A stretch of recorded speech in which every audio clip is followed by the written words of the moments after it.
Makanya ketika kita mendakwakan dakwah tauhid ini, kita dimusuhi oleh umat. Dimusuhi oleh siapa? Oleh dai-dai yang menyesatkan. Dari tokoh-tokoh ahlul bidah wasyirik. Mereka nggak senang dengan dakwah tauhid ini. Maka kita yang mendakwakan dakwah tauhid ini mulai dituduh oleh mereka dengan berbagai macam tuduhan. Tuduhan apa? Wahabi, sesat, keras, dan segala macam sudah tuduhannya. Karena apa? Kita mendakwakan dakwah tauhid. Tapi kalau kita dakwakan, wahai manusia, bertakwa kepada Allah, nggak dimusuhi oleh orang. Nggak dimusuhi, takwa kepada Allah.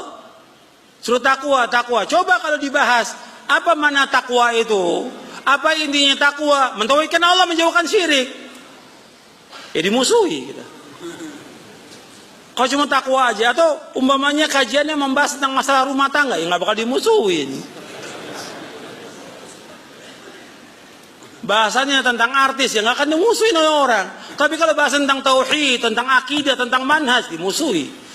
Yang pertama kali yang nggak senang dengan dakwah ini, iblis, laknatullah alaihi. Syayatin, setan. Kemudian setan itu membisikkan kepada wali-walinya. Siapa wali-walinya? Yaitu a'immatul mudillin, imam-imam yang menyesatkan. Dai-dai yang mengajak kepada kesyirikan dan bid'ah. Mereka nggak senang. Makanya ketika kita mendakwakan dakwah tauhid, mereka nggak senang. Dan mereka berusaha bagaimana berupaya supaya dakwah ini mati. Nggak ada lagi dakwah ini. Makanya kalau minta izin pengajian di masjid mana aja dakwah tauhid nggak boleh. Nggak boleh. Itu seperti itu mereka. Karena yang mereka nggak senang tentang dakwahnya, isi dari dakwah ini. Makanya kita harus dakwakan, nggak boleh berhenti sampai kita diwafatkan oleh Allah. Karena inilah dasar pemersatu umat dan syarat untuk masuk surga dan juga untuk mencapai kebahagiaan manusia dunia dan akhirat dengan ini, dengan tauhid. Nggak ada yang lain. Makanya para nabi dimusuhi oleh umatnya, nabi-nabi diusir oleh umatnya, nabi dibenci oleh saudaranya, familinya, oleh pamannya karena mendakwakan dakwah tauhid.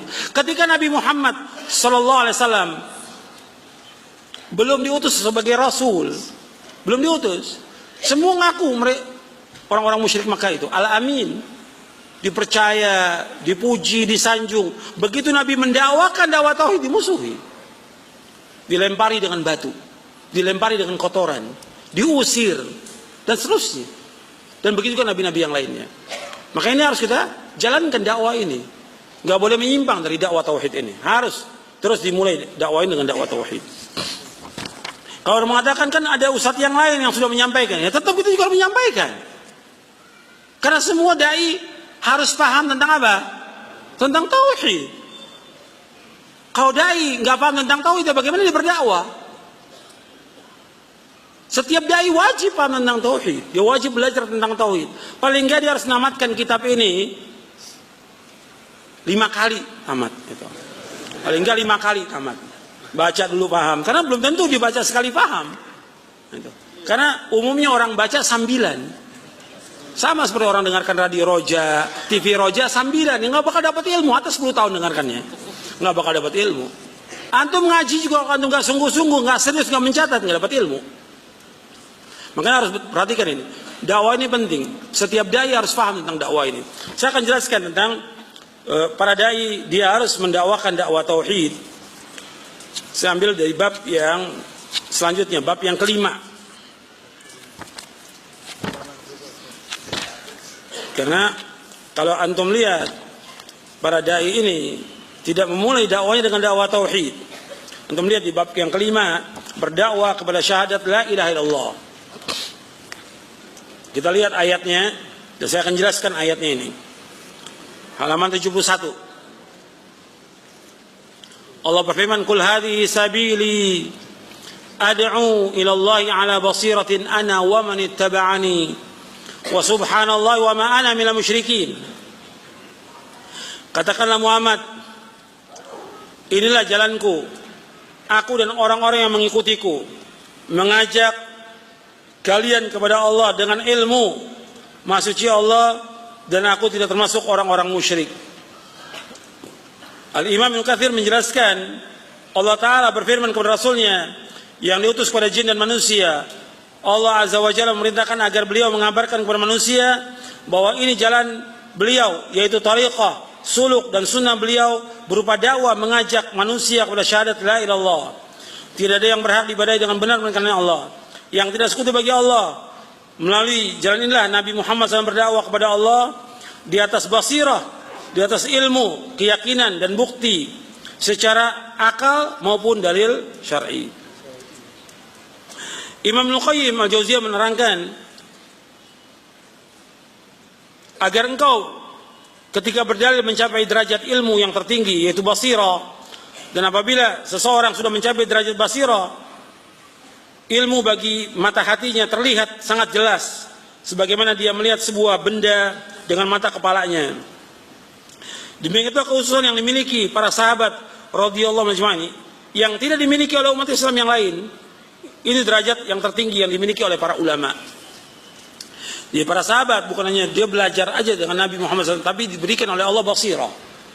Artinya kedalaman melihat dengan mata hatinya. Itu kehebatan yang kata Ibnu Qayyim hanya dimiliki oleh para sahabat aja. Makanya setiap dai dia wajib untuk belajar, nuntut ilmu. Kata Ibnu Qayyim begini, antum perhatikan ini, di halaman 72. Apabila dakwah mengajak manusia ke jalan Allah merupakan kedudukan yang mulia dan utama bagi seorang hamba, maka hal itu tidak akan dapat terlaksana kecuali dengan ilmu. Dengan ilmu itu seorang berdakwah, dan kepada ilmu dia berdakwah. Bahkan demi sempurnanya dakwah, ilmu wajib dicapai sampai batas usaha yang maksimal. Cukuplah ini bukti betapa mulianya ilmu yang pemiliknya mencapai kedudukan ini. Sungguh Allah memberikan karunia kepada siapa yang Allah kehendaki. Jadi harus belajar para dai. Bab nggak boleh orang berdakwah kecuali dengan apa? Dengan ilmu. Ilmu yang pertama kali dia harus tahu tentang apa? Tentang tauhid. Harus dia belajar dan harus mencapai batas yang maksimal. Nggak bisa sambilan. Kalau kita lihat sekarang ini para dai lebih banyak dakwahnya daripada apa? Belajarnya daripada bacanya. Ada yang ceramah sampai 4 kali sehari. Yang diisi apa tuh? Apa ngomong terus, ngecap terus? Orang kan harus dengan ilmu. Baca dulu dia. Orang persiapan mau ngajar 1 jam aja, persiapan bisa 1 hari. Seorang dai itu persiapan buat ngajar 1 jam aja, persiapan 1 hari. Harus baca. Dan bukan hanya baca kitab ini, baca kitab-kitab yang lain. Baca tafsirnya, baca ayatnya, baca penjelasan para ulama. Begitu dalam dakwah para ulama seperti itu. Jadi enggak, kebanyakan dia malah dakwah ke sana kemari. Baca, banyakan baca. Sibuk kita, sibuk dengan ilmu, dengan baca. Minimal seorang dai baca itu minimal 4 jam minimal. Bukan ceramahnya 4 jam, bacanya 4 jam. Baca 4 jam. Ceramah seminggu sekali cukup 1 jam atau 2 jam. Bacaan yang paling penting, menguasai Quran dan Sunnah ala fahmi salaf.